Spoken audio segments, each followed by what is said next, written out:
I'm not your chauffeur, Mom.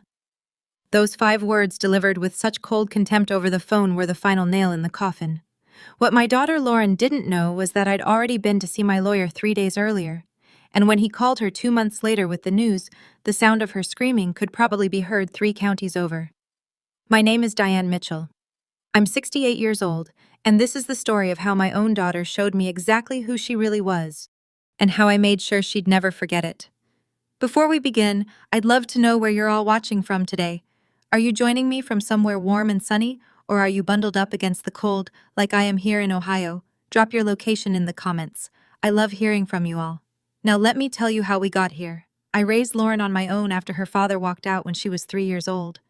I worked double shifts as a nurse, put myself through night school to get my RN degree, and made sure my baby girl never wanted for anything. Dance lessons, piano lessons, summer camps, a car when she turned 16, and a completely paid-for education at Ohio State University. I didn't do it for gratitude. I did it because that's what mothers do. We sacrifice. We give. We love unconditionally. Or at least that's what I thought love was supposed to look like. Lauren graduated with a business degree and immediately married Connor, a real estate developer she'd met her senior year. I liked Connor at first. He was charming, ambitious, and seemed to genuinely care about my daughter. They had a beautiful wedding that I helped pay for, bought a house in an upscale suburb, 40 minutes from my home, and settled into their picture-perfect life. That's when things started to change. At first, it was small things. Lauren would cancel our weekly Sunday dinners at the last minute. Connor has a work thing, she'd say, or we're just so busy with the house renovations. Then the phone calls became less frequent. Our conversations shorter, more strained. I told myself it was normal. She was building her own life, her own family. I didn't want to be one of those clingy mothers who couldn't let go. But then came the requests. Mom, can you loan us $20,000? Connor's investment deal needs a little more capital. Mom, we're redoing the kitchen. Could you help us out? Maybe $30,000. Mom, Connor wants to buy this rental property, but we're just a bit short. $45,000 would really set us up. Every single time I said yes. I dipped into my retirement savings, the nest egg I'd built up over 40 years of hard work and careful planning, because that's what mothers do, right? We help our children succeed. I never asked for the money back. Lauren assured me these were investments in our future and that I'd always be taken care of. Connor would nod seriously and shake my hand, promising that when their ship came in, they'd remember everything I'd done for them. Over 5 years, I gave them nearly $200,000. My retirement fund went from comfortable to concerning, but I told myself it was worth it. Lauren was happy, successful. She'd bought a Mercedes, they'd renovated their entire house, taken trips to Europe and the Caribbean. Seeing my daughter thrive, even if it was with my money, gave me a sense of purpose. And then I got the diagnosis. It started with fatigue that wouldn't go away, then dizziness. My hands would shake for no reason.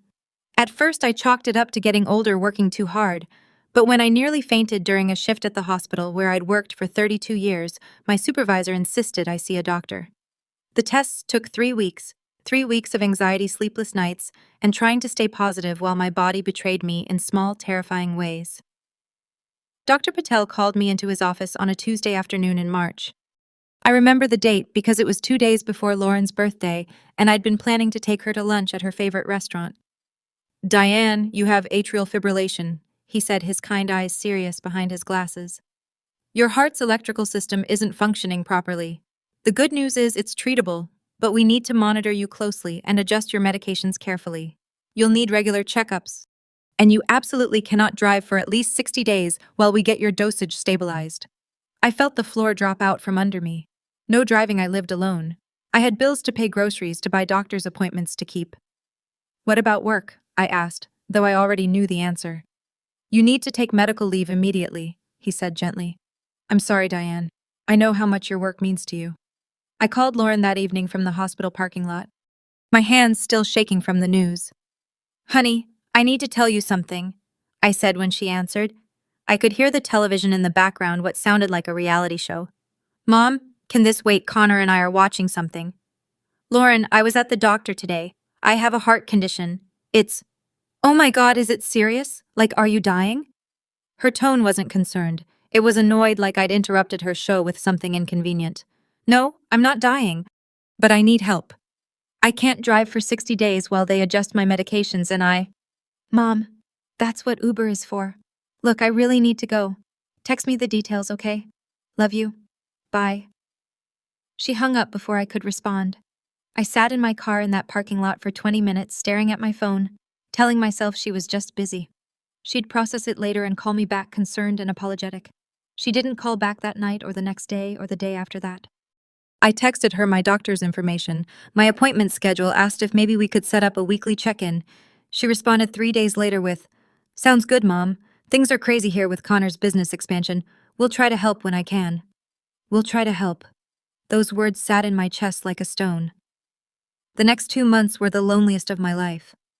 I took Ubers to my appointments, spent a fortune on grocery deliveries, and sat in my house watching the trees outside my window slowly bloom with spring growth while I felt myself withering.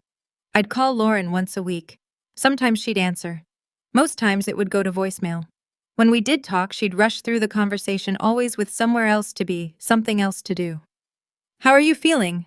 became her standard opening line, delivered in the same tone someone uses when asking, "How's the weather?" "I'm managing," I'd say, even though some days the fatigue was so overwhelming I couldn't get out of bed until noon. "It would be nice to see you, though. Maybe you could come for lunch this weekend." "I'll check my calendar and let you know." She never let me know. Then came my follow-up appointment. Dr. Patel needed to see me at 2 o'clock on a Wednesday afternoon. I'd scheduled it weeks in advance. The night before, I called Lauren. "Honey, I have my important appointment tomorrow. The one that determines if my medication is working. Could you possibly drive me? It's at 2 o'clock and—" "Mom, Connor has a property showing at 3 o'clock. I need to be there. It's just an hour. We'd be done by 3:15 at the latest." "You know what Ubers are, right? You're not helpless, Mom. I can't just drop everything every time you need something." Every time I needed something, as if I'd been calling her daily, demanding her attention, as if I hadn't given her everything I had for 35 years. "Lauren, I gave you $200,000. Oh my God, here we go. You're going to throw that in my face now." "That was years ago, Mom, and we never asked you to give us that money. You offered." My hand tightened around the phone. "I never asked for it back. I just thought—" "You thought what? That I owed you?" "That's really manipulative, Mom. Connor says you've always been guilt-trippy like this." "Connor says, when had my daughter started using her husband's opinions as weapons against me?" "I'm not trying to manipulate you," I said, forcing my voice to stay calm, even though my heart, my damaged, struggling heart, was racing. "I just need help. I'm your mother. And I'm busy. Look, I have to go. Use Uber." She hung up. I sat there in my quiet house, the phone still pressed to my ear, listening to the dead silence on the other end. Something inside me cracked open, then something that had been slowly breaking for months, but had somehow held together through sheer force of maternal will. This was my daughter, my only child, the little girl I'd rocked through nightmares, cheered for at soccer games, held when boys broke her heart, celebrated with at her college graduation, and she couldn't be bothered to drive me to a doctor's appointment that would determine if my heart was stable enough for me to live a normal life. That night I didn't sleep. I lay in bed staring at the ceiling, replaying every interaction with Lauren over the past 5 years. And for the first time, I let myself see the pattern I'd been denying. She called when she needed money. She visited when it was convenient. She remembered me on birthdays and holidays with expensive gifts that Connor had probably picked out, accompanied by cards with generic messages that could have been written to anyone. But when I needed her, when I was scared and alone and facing a medical crisis, I was an inconvenience, a burden, someone to be handled with the minimum acceptable effort. At 3 o'clock in the morning, I got up and went to my desk. I pulled out the folder I kept with all my important documents. My will was on top, a simple document I'd drawn up 10 years ago that left everything to Lauren. My house, my remaining retirement funds, my life insurance policy, everything. It wasn't a fortune. After giving her so much money over the years, maybe $350,000 total when you added it all up, but it was mine. I'd earned it. And suddenly I knew exactly what I needed to do. The next morning I called Robert Chen. No, wait. I called Robert Morrison, my lawyer who'd handled my affairs for years. I explained the situation. He listened without interrupting, his silence on the other end of the line somehow comforting. "Diane," he said when I finished, "I want you to think very carefully about this, Estate decisions made in moments of anger can have lasting consequences. Robert, this isn't anger. This is clarity. I want to change my will today. Are you sure? I looked around my empty house, thought about the Uber I'd have to take to my appointment that afternoon, remembered Lauren's voice saying, "I'm not your chauffeur." I've never been more sure of anything in my life. 3 hours later, I was sitting in Robert's office signing the new documents. My estate would now go to various charities: the American Heart Association, the Nursing Scholarship Fund at my local hospital, and the women's shelter where I used to volunteer before my health declined. Lauren would get nothing. "She'll contest this," Robert warned me. "Let her try. I'm of sound mind. There are no legal grounds, and I'll include a letter explaining exactly why I made this decision. That's allowed, isn't it?" "It's not just allowed, it's advisable. It shows clear intent and reasoning." So I wrote it. Every word was like lancing a wound, painful but necessary. To my daughter Lauren, I am leaving you nothing, not out of spite, but because you have shown me that your love was transactional, conditional on what I could provide rather than who I am. You have abandoned me when I needed you most, treated me as an obligation rather than your mother, and demonstrated that the only value I held in your life was financial. I hope you find happiness with the money I gave you while I was alive, because you will receive nothing more from me in death.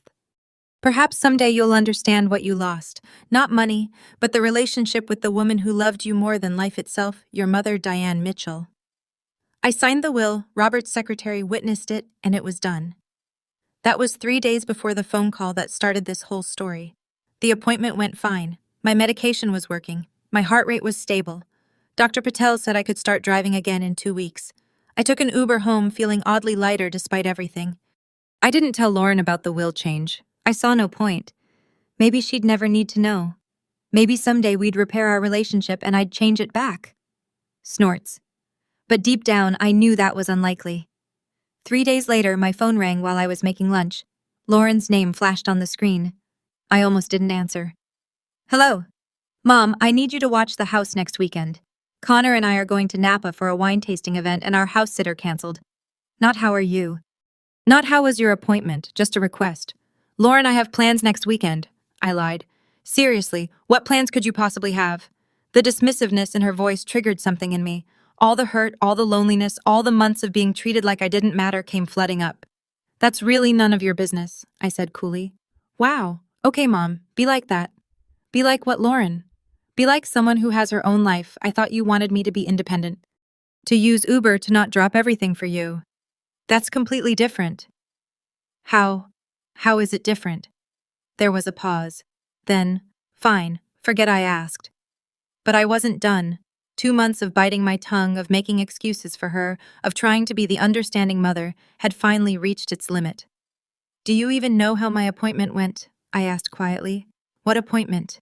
"The one you refused to drive me to, the important one 3 days ago." Another pause. "Oh, right. How did it go?" The casual tone, the obvious forgetting it was the final straw. "It went fine. My heart is stable.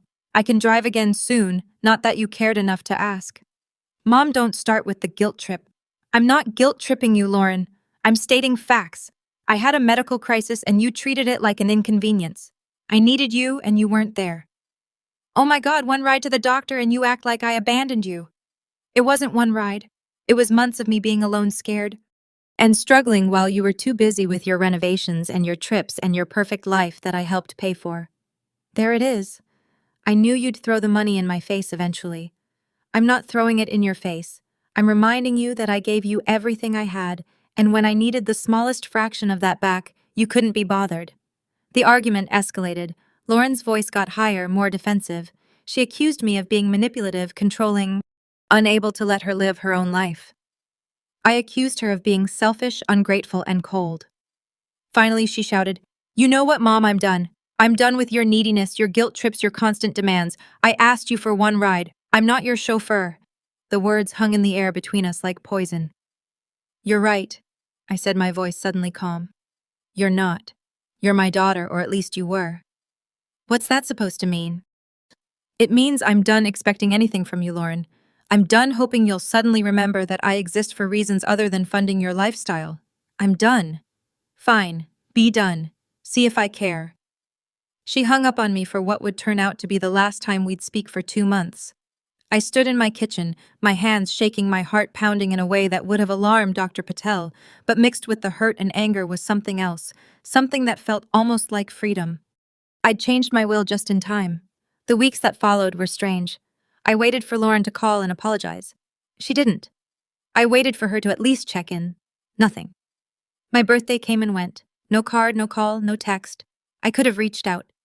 Part of me wanted to, but another part of me, the part that had been slowly dying from emotional neglect, knew that if I reached out now, if I apologized for standing up for myself, I'd be teaching her that she could treat me however she wanted.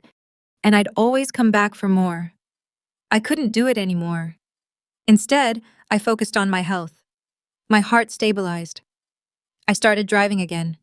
I went back to work part-time. I reconnected with friends I'd been neglecting. I joined a book club. I started volunteering at the hospital gift shop.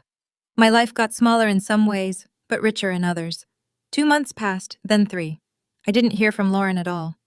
Then on a Tuesday afternoon in September, I fell. It was stupid, really. I was reaching for something on the top shelf of my closet, lost my balance and went down hard. I felt something in my hip give way, heard a crack that I knew meant nothing good. The pain was extraordinary. I managed to pull my phone from my pocket and call 911. The paramedics came, got me to the hospital. X-rays confirmed what I already knew: fractured hip. I'd need surgery, then weeks of physical therapy. Lying in that hospital bed waiting for them to prep me for surgery, I did something I swore I wouldn't do. I called Lauren. It went to voicemail. Of course it did. Lauren, it's Mom. I'm at Cleveland General. I fell and broke my hip. I'm going into surgery in an hour. My voice cracked. I just wanted you to know in case, well, just in case. I hung up and closed my eyes, trying not to cry. The nurse came in, patted my hand, and told me everything would be fine. The surgery went well. I woke up groggy and in pain, but alive. My phone was on the table beside my bed. No missed calls, no texts. Lauren hadn't even checked to see if I was okay. That's when something inside me turned from hurt into something else entirely, something cold and resolute. I'd given her one last chance to show me she cared even a little bit. She couldn't even manage that. Fine. I spent 5 days in the hospital, then 2 weeks in a rehab facility. Not once did Lauren call, text, or visit. Not once. My coworkers visited. Friends from my book club brought me magazines and chocolates. Even my neighbor, Mrs. Patterson, drove 40 minutes to sit with me for an afternoon. But my own daughter, nothing. When I finally got home, I hired a home health aide to help me for a few hours each day. Physical therapy was brutal, but I attacked it with determination that surprised even my therapist. You're healing remarkably well for someone who went through what you did, she told me. Most people your age take months to get to this point.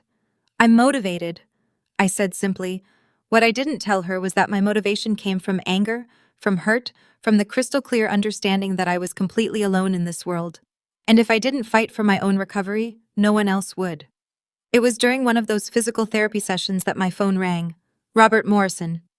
Diane, I hope I'm not catching you at a bad time. Just finishing up PT. What's up, Robert? I wanted to let you know I'll be retiring at the end of the year. I'm transferring all my clients to my partner, Jennifer Walsh. She's excellent, and I've briefed her on all your documents. Oh well, congratulations on your retirement. Thank you. There's one more thing. Your will, Jennifer will have it, of course. But I wanted to remind you that if anything changes in your relationship with your daughter, we can always— Nothing's going to change, Robert. There was a pause. I'm sorry to hear that. I'm not. Not anymore. After we hung up, I looked at my phone for a long moment. Then I opened my text messages and found Lauren's name. The last message was from me 3 months ago. I love you. She'd never responded. I started typing. Lauren, I broke my hip 2 weeks ago. I'm okay now, but I thought you should know. Not because I expect anything from you. I learned that lesson already. But because someday, when you're sitting in front of a lawyer hearing about my will, you'll remember this moment. You'll remember that I reached out one last time and you still couldn't be bothered to care. I hope whatever Connor's real estate deals bought you was worth it. I hope your trips to Napa and your renovated kitchen fill the empty space where your mother used to be. I hope you're happy. Goodbye, Lauren. I hit send before I could second-guess myself. This time I didn't expect a response. And I didn't get one. Life moved forward. My hip healed. I returned to work full-time. The holidays came and went. My first Thanksgiving and Christmas without Lauren. They were quieter, lonelier in some ways, but they were also peaceful. I spent Thanksgiving with Mrs. Patterson and her family, Christmas with my coworkers at a potluck party, New Year's Eve watching movies by myself with hot chocolate and the good cookies I used to save for special occasions.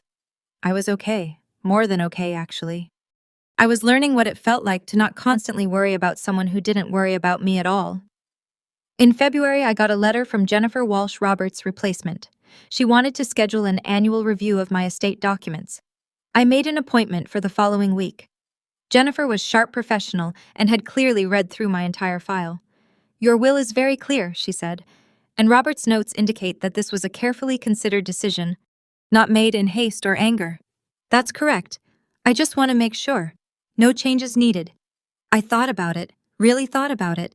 Had any part of me been hoping Lauren would come around, that she'd show up one day apologetic and changed? Maybe in the beginning, but not anymore. "No changes," I said firmly. "All right then, everything's in order. I'll keep this on file, and your designated executor knows where to find me when the time comes." When the time comes. Such a gentle way of saying when you die. Thank you, Jennifer. As I drove home that afternoon, I felt a strange sense of completion. My affairs were in order. My life was mine again. Whatever happened next would happen, and I'd face it on my own terms. I didn't know that next would come much sooner than I expected. In March, almost exactly a year after my initial diagnosis, I started feeling off again. Dizzy spells, fatigue. Dr. Patel ran more tests. "Your heart is acting up again," he said, concern evident in his voice. "I want to admit you for observation, get you on some new medications." "Is it serious?" "It's manageable, but we need to be aggressive about it. You're not in immediate danger, Diane, but your heart is under stress." I spent 3 days in the eye hospital. They adjusted my medications, monitored me constantly, and finally released me with strict instructions to rest and follow up in 2 weeks. I went home exhausted but stable. And then the next afternoon, my doorbell rang. I wasn't expecting anyone. I peered through the peephole, and my heart, my problematic, struggling heart, nearly stopped. Lauren stood on my porch. For one insane moment, I thought maybe she'd heard somehow. Maybe she was here to finally be the daughter I'd always hoped she'd be. Then I opened the door and saw her face. Not concerned, not apologetic, angry. "What the hell, Mom?" "No." "How are you?" "No, I heard you were in the hospital." Just anger. "Hello, Lauren. It's been a while." "Cut the crap. Connor ran into Mrs. Patterson at the grocery store. She told him you were in the hospital. Were you ever going to tell me?" I stared at my daughter, this stranger on my porch, and felt absolutely nothing. No hurt, no anger, just nothing. "Why would I tell you? You made it very clear my health issues are inconveniences you don't have time for." "That's not fair, isn't it? I told you I broke my hip. You never responded. I was in the hospital for days." "You never called." "Why would this time be any different?" She had the grace to look uncomfortable. "I was busy." "You're always busy, Lauren. That's the problem. You're busy with your life, your marriage, your trips, your everything. Everything except your mother." "That's not true. I think about you." If you're still watching, and I hope you are, could you do me a favor? Hit that subscribe button. Because what happened next, what I said to my daughter after months of silence, after a year of being treated like I didn't matter, this is where everything changed. "You think about me," I said quietly.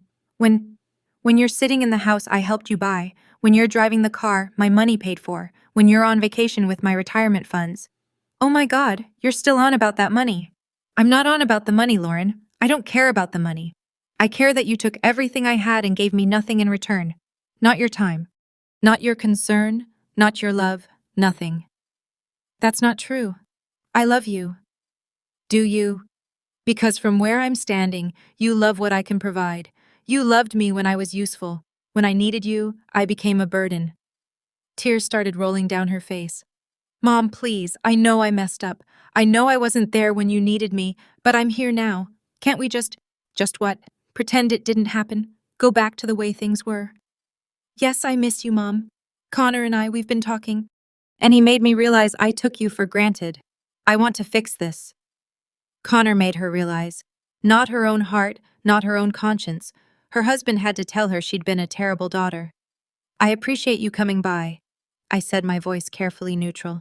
"I really do. But I think it's too late, Lauren." "Don't say that. It's never too late. You're my mom. And you're my daughter. Which makes what you did, what you didn't do, hurt even more." She reached for my hand. I pulled away. "Mom, please, give me another chance. I'll be better. I'll visit more. I'll call more. You'll do all of that until the next time your life gets busy, or Connor needs you, or something more important comes up, and I'll be right back where I started, waiting by the phone for a daughter who can't be bothered. That won't happen, I swear. You swore you'd pay me back the money I loaned you too. How did that work out? She flinched like I'd slapped her. That was different. It wasn't different. It was the same pattern over and over. You take from me and give nothing back. Not money, not time, not love, nothing. I'm trying to make it right now. Because you heard I was in the hospital, because Mrs. Patterson mentioned it and suddenly your conscience kicked in, not because you genuinely cared enough to check on me yourself. The tears were flowing freely now. I'm sorry, I'm so sorry. Please, Mom, please. I looked at my daughter. Really looked at her. Saw the designer clothes, the expensive highlights in her hair, the diamond tennis bracelet on her wrist that I knew cost at least $5,000, all funded by my hard work, my sacrifice, and I felt nothing. I forgive you, Lauren, I said softly. I do. But forgiveness doesn't mean things go back to normal. You taught me that I can't depend on you. That lesson is learned. I can't unlearn it. So what? We just never talk again. You're just going to shut me out of your life. I'm not shutting you out. You shut yourself out. I'm just accepting reality. She stood there on my porch crying, begging me to let her back in, and part of me, the mother part, the part that had loved her since before she was born, wanted to believe she really meant it this time, but the rest of me, the part that had learned to survive on my own, knew better. You should go, I said gently. We both need time to think. Think about whether you can find it in your heart to forgive your own daughter. I already forgave you. I'm thinking about whether I can trust you, and right now, the answer is no. She left. I watched her walk to her Mercedes, watched her sit in the driver's seat for 5 minutes before finally driving away. I closed the door, went to my living room, and sat down heavily on my couch. My hands were shaking. My heart was racing. The bad kind of racing that made me worry, Doctor. Patel would put me back in the hospital, but underneath the physical symptoms was something else, something that felt like closure. I'd said what I needed to say. I'd stood my ground. For the first time in our relationship, I'd put my needs before her wants, and it felt right. 6 weeks later, I was doing much better. My medications were finally balanced, my energy was returning. I was even thinking about taking a trip, maybe to visit my cousin in Arizona, see the Grand Canyon like I'd always wanted to. I was at work finishing up my shift when my cell phone rang. Jennifer Walsh. Hi, Jennifer. What can I do for you? Diane, I need to inform you of something.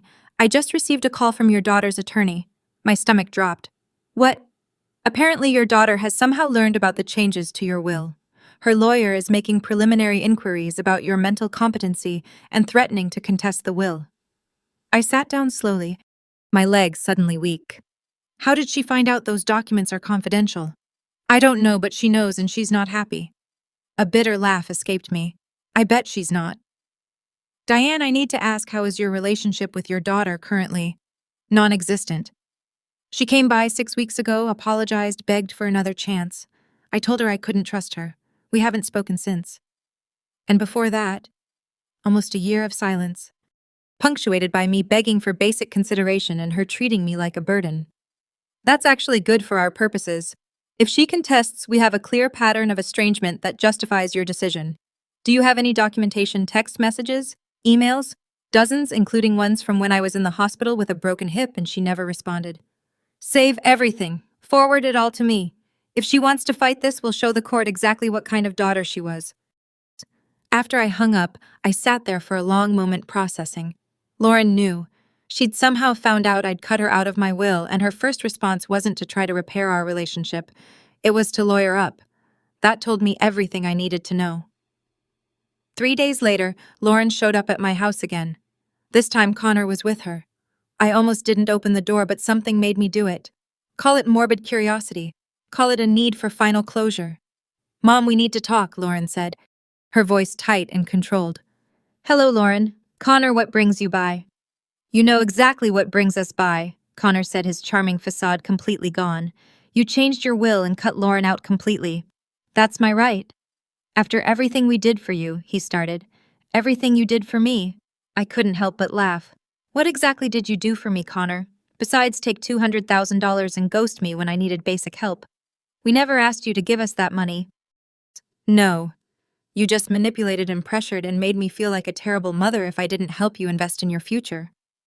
And then when I needed you, I'm not your chauffeur, remember? Lauren's face flushed. I apologized for that.